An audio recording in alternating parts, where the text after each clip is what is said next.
You've been saving $500 every single month for 3 straight years.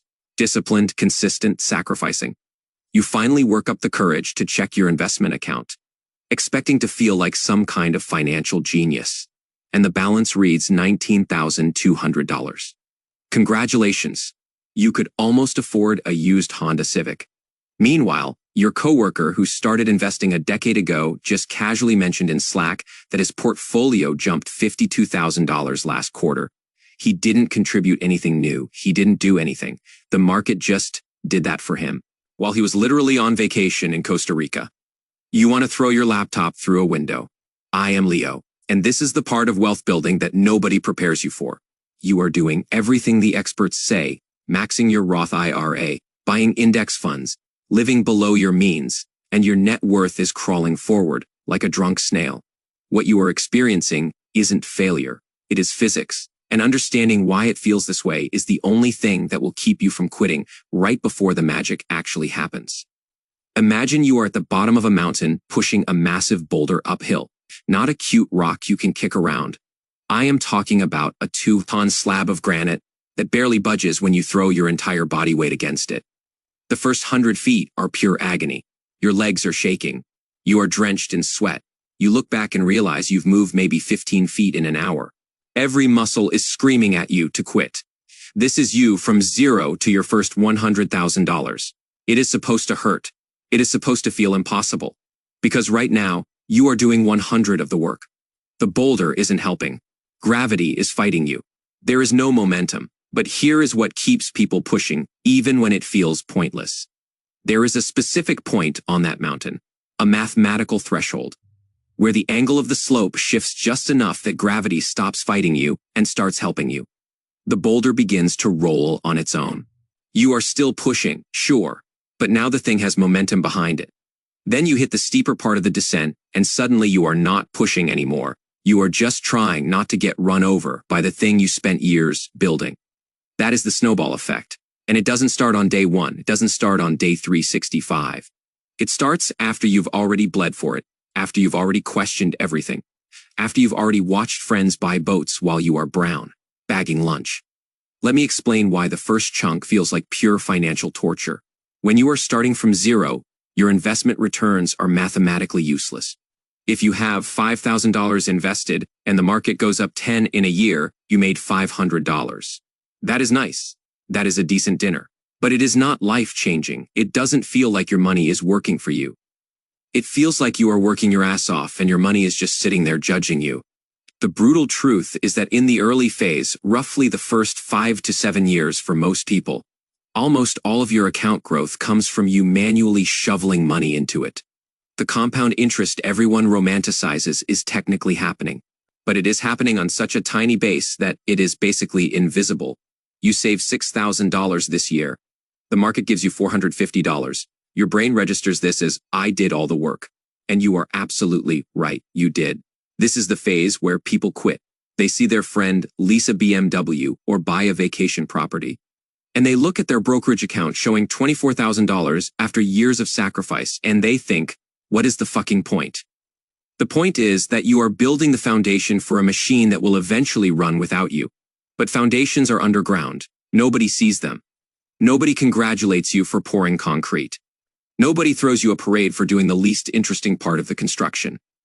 The math says that for the average person investing consistently, it takes about 7 to 8 years to hit that first $100,000. That timeline assumes you are putting away a reasonable percentage of your income. The market does its average thing, and you don't panic. Sell during crashes 8 years. That is 2 presidential terms. That is long enough to completely forget why you even started. That is long enough to convince yourself this whole investing thing is a scam designed to make you feel poor while watching other people enjoy their lives. But here is what happens when you cross $100,000. Everything shifts, not in the world, in the equation. Suddenly, a 10-year doesn't give you $500. It gives you $10,000. That is actual money. That is a used car appearing in your account because the market had a good quarter. You start to feel it for the first time. Your contributions still matter, obviously. But now they're being amplified by something you are not directly controlling. Your money has finally started pulling its weight. The boulder has started rolling. The second $100,000. The climb from $100,000 to $200,000 typically takes about 5 years. Not 8, 5. Same contributions from you. But the math has changed sides. The market is now doing enough heavy lifting that the boulder is visibly rolling faster. You are still pushing, but you are no longer the only engine powering this thing. This is when people start saying, it is really picking up steam, and they're not lying. The compounding that was theoretical for the first decade has become mechanical, automatic, inevitable. By the time you are sitting on $400,000 or $500,000, if you are lucky enough to catch a strong market year, your account might jump $70,000 or $85,000 in 12 months. You didn't save $85,000. You probably saved $18,000, and the market did the rest. Let me say that again. The market, this abstract collection of businesses you own tiny pieces of, earned more for you in 1 year than you could physically save from your actual job. That is the crossover point. That is when you realize your financial future is no longer tied exclusively to your ability to show up and trade hours for dollars. People talk about financial independence like it is some distant fantasy reserved for tech entrepreneurs and crypto winners. But the reality is simpler and weirder than that. Financial independence starts the moment your assets generate more annual growth than your labor generates in annual income. You might still work, you probably will, but the existential terror of if I lose my job, I lose everything, starts to dissolve because your portfolio has become a second income stream that doesn't call in sick, doesn't need vacation days, and doesn't give a shit about company politics. So how do you get there faster? Here is the truth. You can't hack compound interest. It is math. Not a life hack, but you can hack the inputs. The first $100,000 is 80 brute force, and the 20th of March CAT returns. That means your only real lever is increasing how much you are shoveling into the machine. Earn more, spend less, save the difference. It is not sexy. There is no algorithm. There is no secret. You are just trying to feed the snowball as fast as possible before it starts rolling on its own. The other lever is time, which you can't buy, but you can absolutely stop wasting. Every year you delay starting is a year you lose at the back end when the compounding is doing the most work. Starting at 25 versus 35 might only feel like 10 years, but it is the difference between retiring comfortably at 55 or grinding until you are 72. And here is the mistake that kills momentum completely. You are 5 years in. You've got $65,000 saved. You are exhausted. You see a car you want, or you convince yourself you deserve a nicer apartment, and you pull $25,000 out. You just reset the snowball. You are back at $40,000. That might not sound catastrophic, but you are not just losing $25,000. You are losing all the compound growth that money would have generated over the next 20 years. You are losing the exponential part, the only part that actually matters. The only rule during the push phase is don't stop pushing. You don't need to be smart. You don't need to pick stocks or time the market.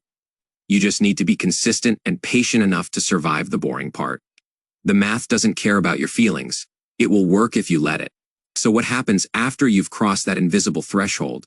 Once you are past $500,000 or $600,000, the game fundamentally changes. You stop checking your account every week because, frankly, the swings are so massive, they'll either thrill you or give you a heart attack, and neither response is productive. A bad month might see your portfolio drop $35,000. A good month might add $55,000. These aren't numbers you saved. These are numbers. The market is just moving around, and you are along for the ride. This is the part nobody warns you about. When your net worth starts jumping around by more than your annual salary, your relationship with money gets genuinely weird. You'll have this surreal moment where you lose what used to be 6 months of salary in a market dip, and you'll just shrug and make a sandwich because you've internalized that it is not real until you sell. Your coworker will panic about their $2,500 loss, and you'll nod sympathetically while privately thinking about the $42,000 your account dropped last Tuesday. You don't mention it because it sounds like a humble brag, but it is actually just math at scale. Here is where the velocity gets genuinely absurd. Let's say you are sitting on $700,000. The market has an average year and gives you 8. That is $56,000 in growth. You probably contributed $20,000 from your paycheck. Your money earned almost 3 times what you saved. You worked all year, showed up, did your job, dealt with your boss. And your portfolio sitting in the corner doing absolutely nothing earned you by a factor of 3. That is not a flex. That is geometry. The exponential curve you've been climbing finally bent in your favor. People ask me when you actually feel rich, and the honest answer is never, because the goalpost constantly moves, but there is a specific moment when you feel untouchable. And it is not when you hit $1 million. It is when you realize your portfolio's bad year is still better than your good year at work. When the market tanks 20 and you lose $140,000, but your account still grew by $25,000 because you kept contributing through the crash.